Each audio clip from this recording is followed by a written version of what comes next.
So, David, I hear this new show coming up, the Fortean Slip. You know, I don't know where these douchebags are coming from. Steve Alcorn's a fine investigator. What he's doing with this Chris dude, I have no idea. Christopher York is fucked up. The dude is seriously fucked up. Put that on the show. Yeah. Go fuck yourself. You harassed me to watch this piece of shit. And ultimately a piece of shit it is. And fucking listen! I was going to make a lemming noise. I was a fucking lemming. I don't know. How do you explain those kind of things? Aliens are actually time travelers from the future. So don't worry, in the future, we're still ignorant bastards. This show is going to be fucked up. I'd like to tell you all this show is going to be good. But let's face facts.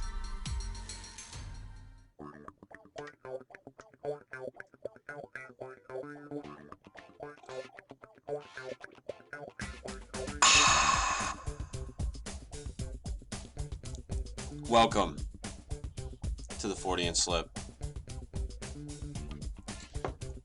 I am your amateur, unprofessional, jackass, petty bitch host, Christopher York. With me, as always, a man who wears a cowboy hat, and I protest, Steve Alcorn from, is it SasquatchScoop.com? Because I don't want to not plug your fucking blog. Finally. You finally plugged my blog. Thank you, Chris. And yes, that is correct. Good, I'm glad we got that out of the fucking way. And from bigfootcrossroads.com, Matt Knapp. Hooah! She's got a great ass. She's got a great ass. I don't do impersonations well. Don't waste my motherfucking time. And we're rolling. We're rolling. Episode 14. Bloody Mary eats her pop rocks on Crybaby Bridge. Nice. Tonight we touch on urban legends. The urban legends that we heard about growing up. Or at least I will be. These other two probably just sat online and looked at internet postings of urban legends all day to prepare for the show. Yeah, that's what I did. Between the porn, of course. Well, there's always Still that. on Hoaxopedia. You're still on Lobster Tube. Don't lie to me. The rehab, didn't work. You and that guy that's always thanking me for fucking telling him about Lobster Tube. Yeah. We won't bring his name up. No. But he is Asian. He is Asian. Lobster Tube. Ooh. Not familiar with that one. But I will be. I'm sure you will. I think I have another thank you email in my future. But yeah, we should just add that option to their website, actually. What's that? The thank you button. email? Click here to send thank you email. We were lazy this week. We didn't want to do a show. So we decided to do this show. No, we none of us wanted to do any real research this week. So we decided to do this on the urban legends, things that we had heard about. I know when the one that that comes to mind for me, which is obviously in the title, but is the Bloody Mary urban legend. I heard that from my cousin when I was real young, and I don't think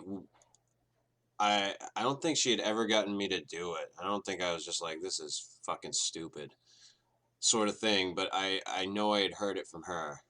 and I was, God, I had to have been, like 10 or 11 when I heard it. But and then I was talking with this about this with you guys before the show, but like the myths or urban legends about the house in the neighborhood that's haunted, where something fucking wacky happens, and everybody's heard about that type of a story in their neighborhood, I think. Yeah. So the Bloody Mary, you're supposed to go and say Bloody Mary 13 times in the mirror. Well, the story is like all different. Like some say 13, some say 7. I think I heard like 3 when I had heard the. Really? I went and you had to like sacrifice a small animal into the sink and goats. Oh, you had to have a cow tongue and drive a spike through it. And... Right. So anyway, supposedly you're supposed to say Bloody Mary a number of times. I'm not like that, Kevin. Into the mirror, and then what? Bloody Mary appears or some bullshit like that. Yeah. And then, well, I have to say, mine was she also scratches your back as you run out of the bathroom. Right. That was part of the one that I read too. Well, actually, rips your face off. Oh, okay. Pleasant woman. But anyway, I have to say, before the show, I went into my bathroom and tried this. No. I got halfway through, and Bloody Mary didn't appear, but I did break the fucking mirror. So now I'm probably going to have 7 years of bad luck. Which is another urban legend. Well, I must have broke a lot of mirrors, and it must be true because I've been having a lot more than 7 years of bad luck. But yeah, I'm assuming this one started somehow with a little kid running out of the bathroom and like scratching their back on a towel rack or something. Well, actually, the legend goes pretty far back. I want to say to like the 1600s. Yeah, doesn't it go back to like English royalty or something? Some weird bullshit like that, yeah. Yeah. But it doesn't work because I tried it and broke the mirror in the process. One would assume if you go into a dark bathroom and stare in the mirror, as you say it, however many number of times, your eyes eventually start adjusting to your own reflection in the mirror that you couldn't previously see. And so you see a face start to appear in the mirror, and if you're a little kid, you get freaked out and run out of the bathroom. Yeah, but that doesn't explain the face getting scratched off part now. You're supposed to do it with a candle, Matt. You're supposed to have candles. candles. See, that's something entirely different. That would be a phantasmagoria, which is one of the oldest ways that mediums would use to communicate with spirits. Ah. Interesting. It sounds sexual, though. Yeah, it is the name of the spook house here at our local amusement Well, aren't park. you just Ned knowledgeable today? Look it up, bitches. Phantasmagoria. Did you pull that fucking out? What dictionary did you fucking pull that up? Fucking. I wonder if there's any... I told you it was the name of the spook house at the local amusement park. I wonder if there's any just have videos a like word that. like that growing up without finding out Is that where Kiss filmed their movie? Yes, it is. Just wondering if there's any videos of phantasmagorias on Lobster Tube. There might be. I'm going to have to look. Research for the show, of course. Yeah. Yes. You should be doing research like that for the show. All the I time. always do. Yeah. And the other story, of course, what was it? Mikey ate the Pop Rocks, drank the Coke, and... Exploded. It had cocaine in it. This one... No. This one I'm going to try live on the air. Are you ready? If you hear a loud noise, Steve, you know it seriously, it's hack. Stop now. I just did. I opened the pop. No. I got the really. Pop Rocks. No. I'm not doing a it. fucking wacky zoo morning show. Stop. I am doing it because it's research for the show. Matt, I want you to know that today's the day that Steve's tenure on the show ends. Well, if I explode, it would end. Yes, obviously. Ask Bob if we could get him to read the news again. All right. Well, I tried the Pop Rocks, and maybe it has to be Coke because I've got root beer. Well, yeah, that was it. Not working. But no, Mikey didn't die. I'm pretty sure. Mikey However, is still Coca-Cola did very at much one alive. time contain cocaine in it, which That is I am true. fascinated by. Well, Dr. Pepper was actually... Because I, like many people, have watched thousands of my dollars go into a hole that was called cocaine for a short period of time. I thought you were going to say Coca-Cola. Yeah, that's what I meant. I didn't say Yeah. Coca-Cola. It must have been a Fortean Slip. See I where see you what went you there? did there. I like had to make that. Steve comfortable. Yeah. Yes. But no, Dr. Pepper was also like made for medicinal purposes. As it should have been. Thus, the I drink doctor it now in the for title. medicinal purposes. Yeah, mixed with whiskey. Yeah, that's medicinal, right? Absolutely. Listen, Why not? you know, 9 out of 10 rappers can't be wrong. Scissorp is good for you. Just 9 out of 10. Okay, 10 out of 10. I wanted to kind of make it, like one kind of had a clear head out of the bunch. Nah. Yeah. Don't want to go there. Nah. Now, this is a story that I found because I did exactly what I accused you guys of doing by going on the internet and looking at stories. But I found a story that's according to Snopes.com, it's true.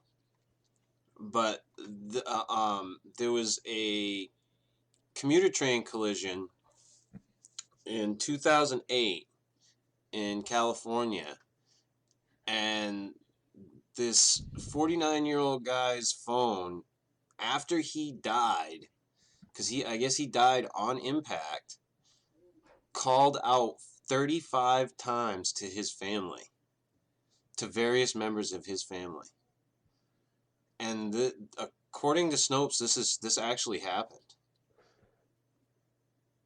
And also, according to Snopes, they never found the cell phone. So. And that's how they found him too. They traced the signal back to where the phone calls were coming from. They found his body, but they couldn't find the cell phone. And that is pretty fucking weird. Interestingly enough, the train crashed because the conductor of the train was also using a cell phone and texting some teenage kids. Way to go. Yeah. Well, I mean, couldn't... Welcome to the new fucking age. You telling me you drive down the road, you haven't seen somebody texting on their fucking cell phone? This happens fucking everywhere. I don't know Fuck, how I many see the- times I see somebody fucking swerving into my lane nowadays because they're looking down and I can see their fucking hands going. I saw a guy the other day literally reading behind the fucking wheel. I'm not even kidding. Like, not a phone. Like, he had out a fucking book. We are the most distracted society now. I've seen cops do it. Be on their cell phone and fucking driving. Yeah, it's the society we live in now. And yeah, was it stupid that the guy was on his cell phone? Absolutely. I'm not trying to justify that, the guy should have been on his cell phone, but I mean, that's the way it is today. But wasn't he conducting a commuter train? Right, but he missed a switch or something. There's a switch that he has to see. And Yeah, come on. You gotta be right there to push that button. You didn't hear about that recent one where the guy fell asleep and took the corner in New York at 85 or something like that? And all the people died? Did you hear about that one recently? It was like last week. No, it didn't get this far. I don't listen to the news. Yeah, it's not worth it. Crazy. I want to state for the record, and if the Pennsylvania State Police or my local police are listening, I've never used my cell phone while driving. Yeah, because I'm sure they're tuning in weekly. Well, they do, of course. You know, the Men in Black or something. But I mean, Steve's a high-profile character. Couldn't the guy that died on the train, I mean, like, perhaps he didn't die on impact, and he was, like, trying to call his family to say goodbye, or maybe somebody found the phone, so they were calling numbers trying to find who the phone belonged to. Those all things are completely possible. But I just find it to be fairly interesting. Apparently, it went on for hours, several hours. Why didn't somebody Throughout answer? the night, they said. They did answer. But it was just static on the other end. And when they called back, their calls went straight to voicemail. Interesting. It's creepy. It's fucked up, man. It was ghosts. It was ghosts. It's ghosts. It's goats. It's goats. Goats is... Now, all right, so we've talked about ghosts before. And since we're on the subject, what do you guys think ghosts are?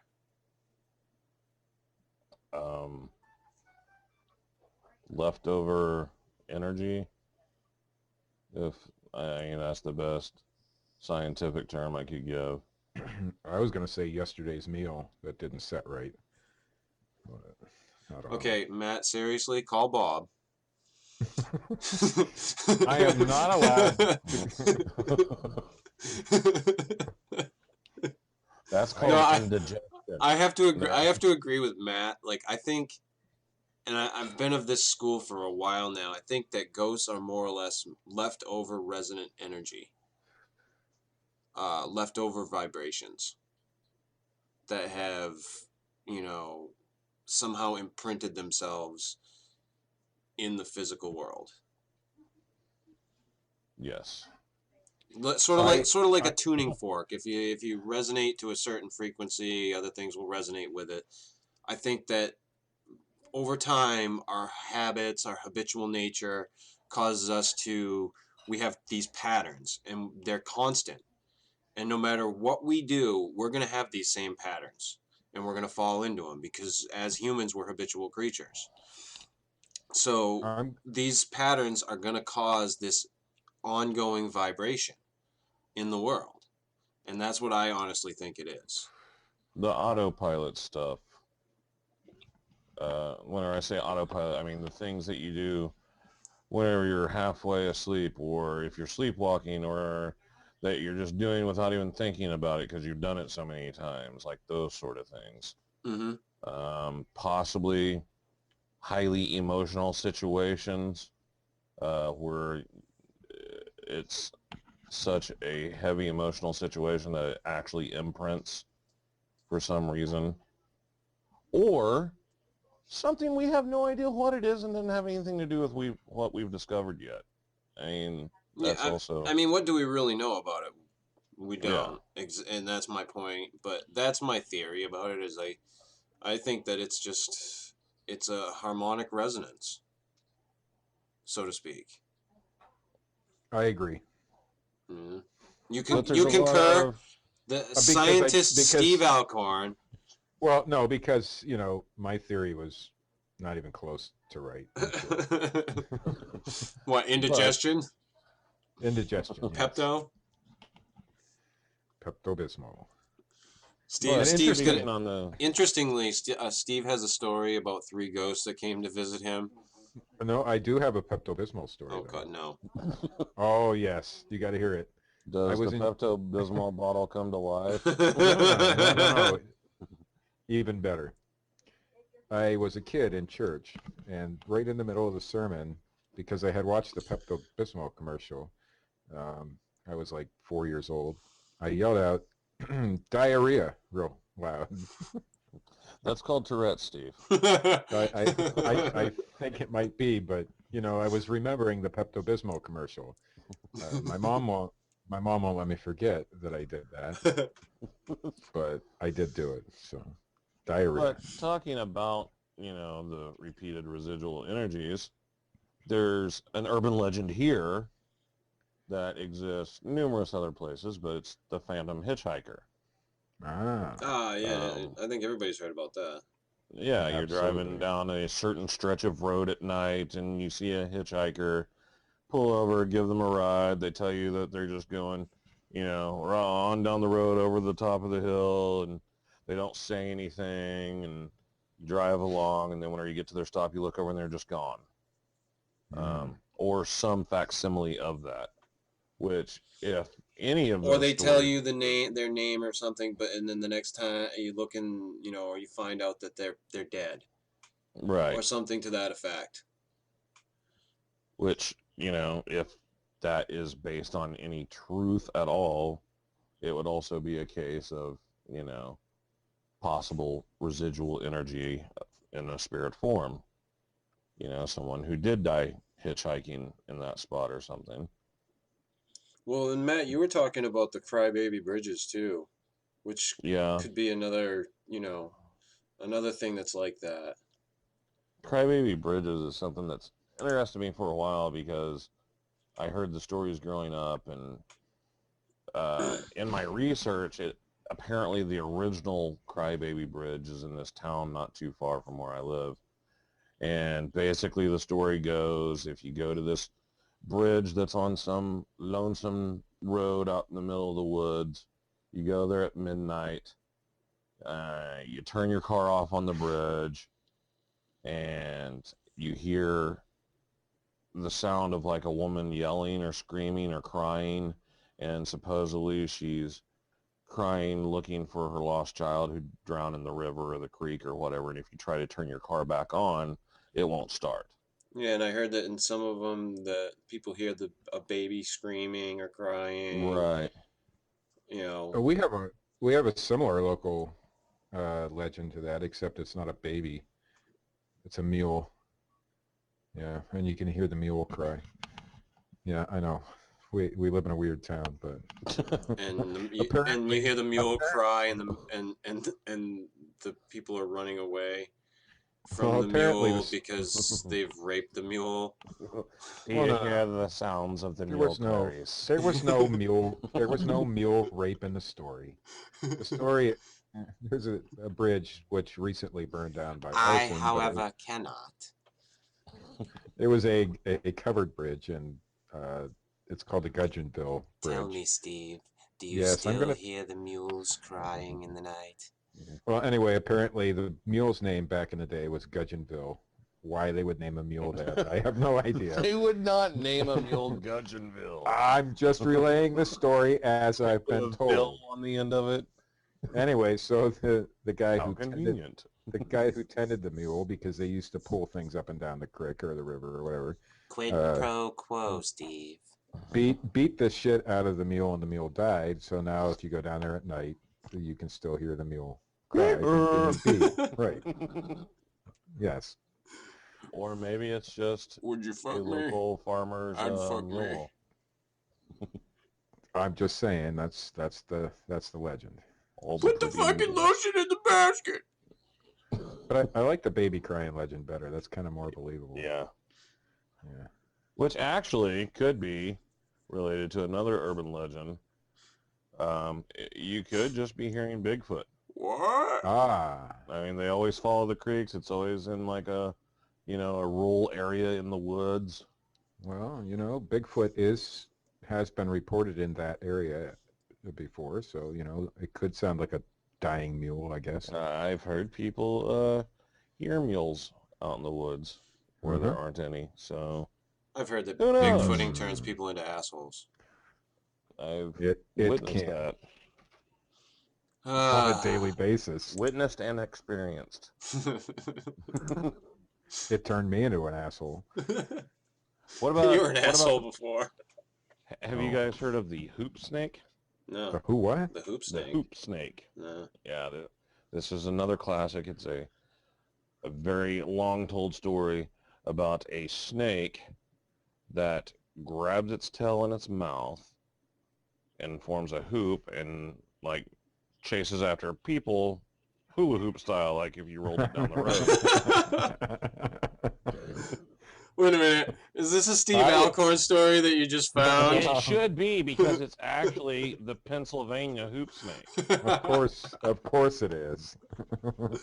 I thought you were saying tube snake, and that's a whole different. All right, urban and on that note, Steve, don't you have some fucking news?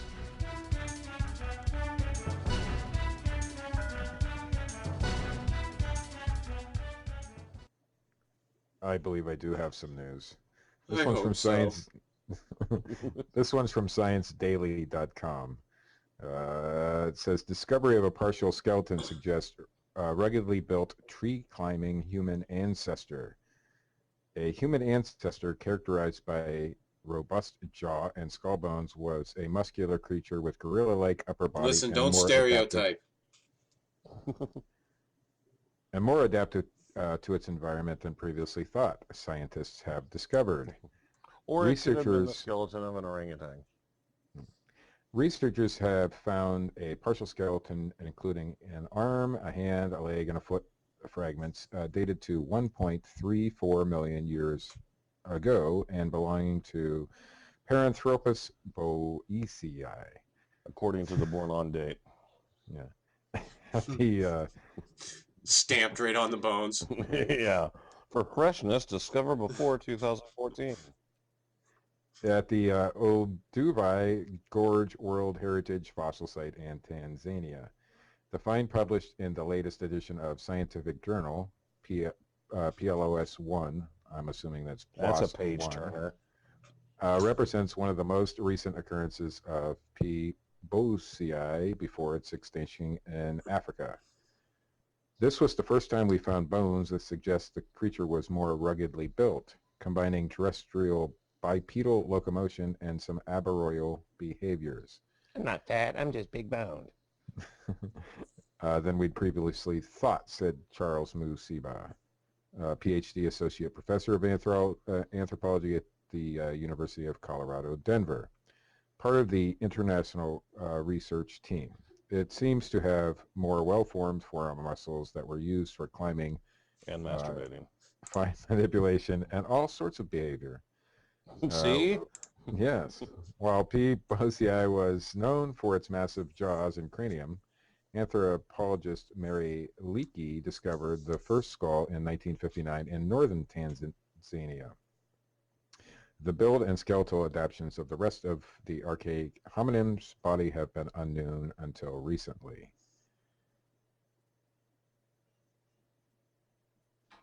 Oh, I got quiet. Yeah, you did. What the fuck was that? In another story, we have some Black Panther sightings in Mississippi. This is from WHLT.com. Fucking get the guns. Thousands of stories, thousands of supposed sightings. Do big cats, specifically panthers, stalk the forests of Mississippi? Oh. Not that kind of Black Panther. Yeah. You gotta remember, Matt is from the South, technically. State officials say that there is not enough evidence to support whatever they actually are exists. Whatever these large black cats are. Some people have seen tracks in the mud. Others swear their animals have been spooked. But most common encounter are with the calls. It sounded like a woman screaming, Dan Wilkes said on a rainy day in Rosewood. Wilkes says he's a believer. He says he saw a panther with brown coloring in Warren County about 15 That's years amazing ago. because Matt says he's a believer. Kill Whitey. Isn't that the call the Black Panther makes? He estimates its body was 5 feet long with a tail adding another 4 feet to its length. Big cat, at first I thought it was a deer, and then I got a better look as it was running down the tree line, Wilkes said. That gives it reliability. I was sitting in a combine and had a good vantage point, and this big cat, probably 50 yards from us, took off and ran to our left. It stretched out, Wilkes said. He noticed it wasn't a deer when he saw it playing with a large spool of yarn. Ricky Hall, who lives right outside of Vicksburg, has a photo of an animal that was captured on his trail cam. It shows a large cat. Congratulations. It shows a large cat in broad daylight walking around a mudding hole. We got a farmer across the street there. He's got cows out there, and the way the picture's showing from where it's set up, it's like coming from that way, Wilkes said. It's pretty good size. It's bigger than a dog. It's got some big feet, little short pointed ears, and it looks like its tail's got a few stripes on it, Wilkes said. You know how, like, whenever you screw up in the military, they send you to, like, the North Pole for duty? Like, that must be what it's like for, like, news anchors that get sent to Mississippi. But it's dark, Wilkes said. But the Mississippi Department of Wildlife, Fisheries and Parks, or the MDWFP, has a different view. A statement from Jim Walker, an agency spokesperson, says, most physical evidence sent to the MDWFP is later identified as the remains of large feral cats or other animals. Our biologists have yet to confirm any panthers or cougars are in Mississippi. Despite the state stance, Brown still says the picture has him nervous. They said they'll attack, so I wouldn't let my kids go back down there, Brown said. Wilkes also disagrees. Although his sighting was 15 years ago, he says he will never forget what was before his eyes. At first, I'm like, wow, this is what I'm seeing. Wow! Hello? You know it's not a deer. It's a cat in the woods. Maybe. You know it's not a deer. It's not a bobcat. You go through Not a the bear. list It's not a turkey. You go through the list mentally, and within the first half second, and you know without a doubt it's a large cat, Wilkes said. Everybody accepts it. Everybody knows it. You boys, stay. Part of Warren County. Don't go down there. There's a big cat. Especially in the northeastern part of Warren County, deeper in the woods, so to speak, Wilkes said. And if you have any sightings to report in Mississippi, you're supposed to email mystery@wjtv.com. And I got to click off that story because my mouse isn't working. And from our friends over in the UK again, and this one's from the eastwoodadvertiser.co.uk, and it's asking if you spotted a UFO in the sky. Near a wind farm by chance? Did you spot a strange, fast-moving bright light above the Eastwood and Kimberley area? Was it a UFO? These are the questions being asked after the bizarre object was seen late on Tuesday night, November 19th.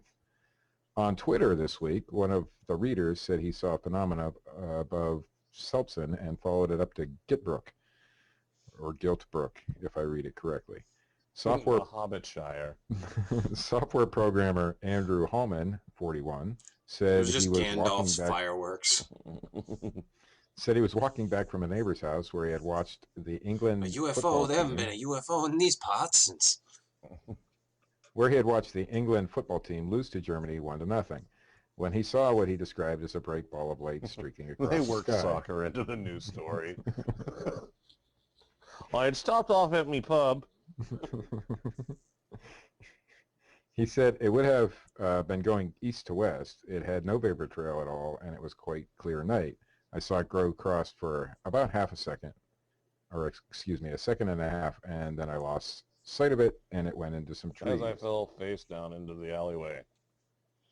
And they ask if you've seen that same phenomena to email news@eastwoodadvertiser.co.uk. As a matter of fact, I has. And from WNEM.com, we have we have some Bigfoot hunters who are seeking Sasquatch in South Carolina. From Seneca, South Carolina. I saw those pictures. From Seneca, South Carolina, the legendary Sasquatch may be living in South Carolina. At least that's what a group of paranormal investigators in the upstate are trying to prove. The group, according to the pictures, they'd be better off looking for their teeth. I haven't seen the pictures. Oh, The sorry. group, Carolina Society for Paranormal Research and Investigation Incorporated, is looking Wait, are for you saying Bigfoot that they don't have evidence. good dental hygiene? I'm not saying that because they might actually listen to our show, and I'm sure they have the internet. Mm-hmm. The group, Carolina Society for Paranormal Research and Investigation Incorporated. What a great ghost hunting name. Why hasn't anybody else ever thought of that? It's actually CSPRI. Is looking for Bigfoot in the woods of Oconee County, though they asked that we not disclose the exact location of their search. Behind their trailer. We want to see it. We want to shake hands with it. We want to talk to it, said Brandon Hudgens, director of CSPRI. We want to have a beer with it. There have been sightings in the area dating back to the 70s, he said. We've found footprints, wood structures, just different out of the ordinary movement of limbs and branches and trees, broken trees from the base of the tree where it has been physically moved. Definitely a Sasquatch. The group has casts of alleged footprints belonging to the creature. The print is about 18 inches in length and about 8 to 9 inches in width. You can see a little bit of the toes here and a good heel imprint, said Dennis Carroll, the head investigator. The investigators also found various nests they say could not have been created simply by weather or wind movement. Limbs appeared to be intertwined and woven together, creating a nest. We're not going to say that Bigfoot is out there, but something's out there in the woods, and that's what we're here for, and that's what investigations are for, said Carroll. By God. There will be a bigger Bigfoot hunt on Saturday, December 14th for members of CSPRI. If you want to join, you can find out where they are on Facebook or whatever. Thanks for those details, Steve. Yes. Well, it says click here, and I don't feel like clicking there. Yeah. Don't click there. And I apologize to all the members of Caspery. They do fine work. I'm sure they do. And that's the news, fellas.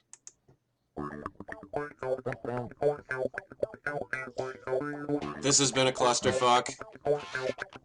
I'm pretty saddened by the fact that the pop rock experiment didn't work. Matt, call Bob.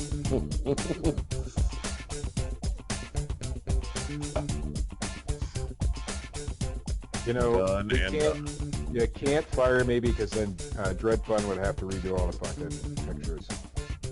We would just have them color you in darker. Yeah.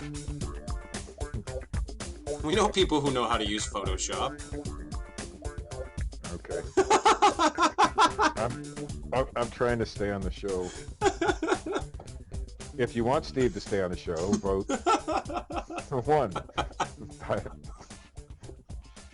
1-800-SAVE-STEVE.